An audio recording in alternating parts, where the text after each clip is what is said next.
Hello and welcome back to Shikha Chaudhary commerce tutorial. So students, हम पढ़ रहे थे about forms of business organisation, जो कि कॉमर्स क्लास 11th का चैप्टर नंबर 2 है, जिसका ऑलरेडी 3 फॉर्म्स कंप्लीट हो चुका है और हम लोग आगे पढ़ रहे हैं number 4 form, that is about corporative society. Okay, so last video में हमने उसके मीनिंग के बारे में एंड फीचर्स के बारे में पढ़ा था। आज हम पढ़ेंगे about merits of corporative society. Okay, so cooperative society name से ही इंडिकेट होता है कि जब वेरियस टाइप्स ऑफ पीपल, जब लोग आपस में कोऑपरेट होके कोई भी सोसाइटी अपने वेलफेयर के लिए स्टार्ट करते हैं, मिडिल मैन के एक्सप्लॉयटेशन से बचने के लिए स्टार्ट करते हैं, तो उसको क्या बोला जाता है?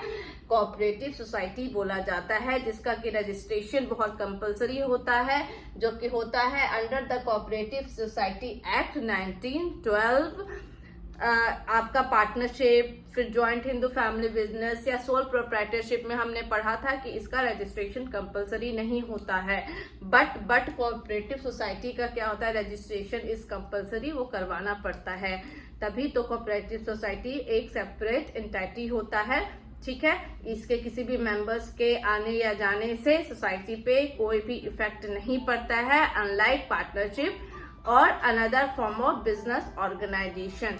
ओके, सो हियर अब हम लोग स्टार्ट करते हैं about merits of cooperative society. Okay, तो फर्स्ट हमारा क्या है? फर्स्ट है हमारा इक्वालिटी इन वोटिंग राइट्स।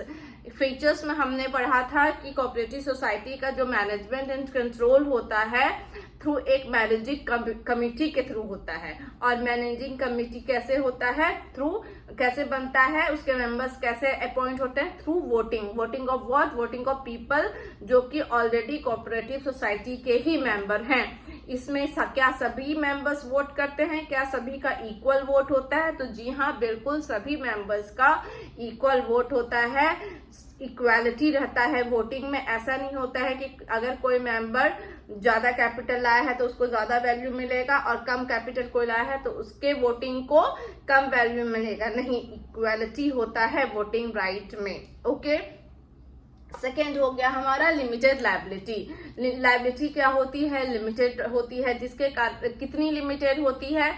जितना कि जो मेंबर्स होते हैं वो कैपिटल लाते हैं, कैपिटल इन्वेस्ट करते हैं, वो सिर्फ उतने के लिए ही लायबल होते हैं। इससे क्या बेनिफिट होती है कि उसकी जो मेंबर्स की जो पर्सनल प्रॉपर्टी होती है उसमें कोई रिस्क नहीं होता है, ऐसी नौबत नहीं आती है कि उन्हें सेल करना पड़े। ठीक है, थर्ड है आपका stable existence. Unlike partnership form of business और सोल प्रोप्राइटरशिप, क्या है?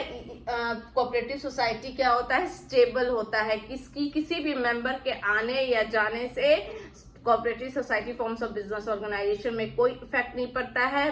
क्या होता है? बिजनेस चलता रहता है। ठीक है, फोर्थ है आपका economy in operation. Economy in operation क्यों? क्योंकि इंटरमीडिएट्स जो रहते हैं उनको क्या करते हैं? अवॉइड किया जाता है, ताकि क्योंकि उससे क्या होता है कि चेन बढ़ता जाता है। प्रोड्यूसर से कस्टमर तक जो भी प्रोडक्ट्स पहुंचने में अगर हम लोग मिडिल मैन का यूज करेंगे तो कोई फायदा नहीं है कोऑपरेटिव सोसाइटी का।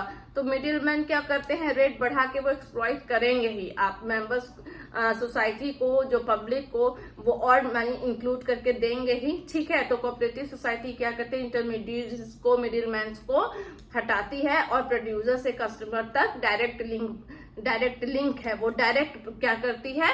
प्रोडक्ट को पहुंचाती है। Okay, support from government. Since इसका मोटिव क्या होता है? एक्सप्लॉयटेशन से सोसाइटी को बचाना। ठीक है, तो सर्विस मोटिव होता है, तो गवर्नमेंट भी क्या करती है? इसमें हेल्प करती है। अब कैसे हेल्प करती है? टैक्स रेट कम कर देती है, जो आपका सब्सिडी का टैक्स लगता है या इंटरेस्ट रेट होता है वो कम कर देती है। लोन अगर लेता है तो लोन पे क्या करती है? इंटरेस्ट रेट कम कर देती है। इस तरीके से हेल्प करती है। ओके, सिक्स्थ है हमारा ease of formation. Cooperative society को फॉर्म करना बहुत ही इजी होता है, क्योंकि कोई रिस्ट्रिक्शन नहीं होता है, इजिली कोई भी आ सकता है और इजिली जा सकता है। सिंपली रजिस्ट्रेशन होता है किसके under, under cooperative society act 1912 के अंदर रजिस्ट्रेशन होता है। बहुत ही सिंपल सा लीगल फॉर्मेलिटी होता है, कुछ ज्यादा बर्डन नहीं होता है, इसलिए इसका फॉर्मेशन भी क्या होता है, बहुत ही इजी होता है। ठीक है, एक बार क्विक रिव्यू कर लेते हैं। मैरिज का है equality in voting right, means 1 person का 1 वोट इक्वल होता है, सबको वोटिंग राइट्स दिया जाता है, कोई फर्क नहीं पड़ता है कैपिटल कौन कितना लाया। लिमिटेड लाइबिलिटी क्या होती है, लिमिटेड होती है, जिसके कारण उनको अपने सेल्फ प्रॉपर्टी सेल करने की नौबत नहीं आती है। एग्जिस्टेंस स्टेबल होता है, किसी के आने या जाने से फर्म को कोई इफेक्ट नहीं पड़ता है। इकोनॉमी इन ऑपरेशन होता है, सिंस मिडिलमैन को हटा दिया जाता है। प्रोड्यूसर से कस्टमर या कस्टमर से प्रोड्यूसर डायरेक्ट लिंक होता है, इसकी वजह से क्या होता है, ज्यादा खर्चा नहीं होता है। इकोनॉमी इन ऑपरेशन होता है। सपोर्ट फॉर गवर्नमेंट, सिंस इसका मोटिव होता है सोसाइटी को सर्व करना, सोसाइटी को एक्सप्लोइटेशन से बचाना मिडिलमैन के। इसके कारण क्या होता है, गवर्नमेंट भी उनको सपोर्ट करती है। कैसे सपोर्ट करती है, जो टैक्स रेट्स है या लोन पे रेट्स है वो सब क्या करती है, एज कंपैरिजन टू अदर्स कम रखती है। Ease of formation cooperative society का क्या होता है, बहुत इजी होता है, बहुत सिंपल सा लीगल फॉर्मेलिटीज होता है। उनको सिंपल रजिस्ट्रेशन कराना होता है किसके under, under the cooperative society act 1912 के अंदर उनको क्या करता है, कंपनी को क्या करना होता है, रजिस्ट्रेशन करवाना होता है। ठीक है, तो ये थे हमारे मेरिट्स। आई होप कि आपको समझ में आए होंगे। अगर समझ में आया तो प्लीज व्यू कीजिए, मेरे चैनल को लाइक कीजिए, सब्सक्राइब कीजिए एंड शेयर कीजिए। Thank you.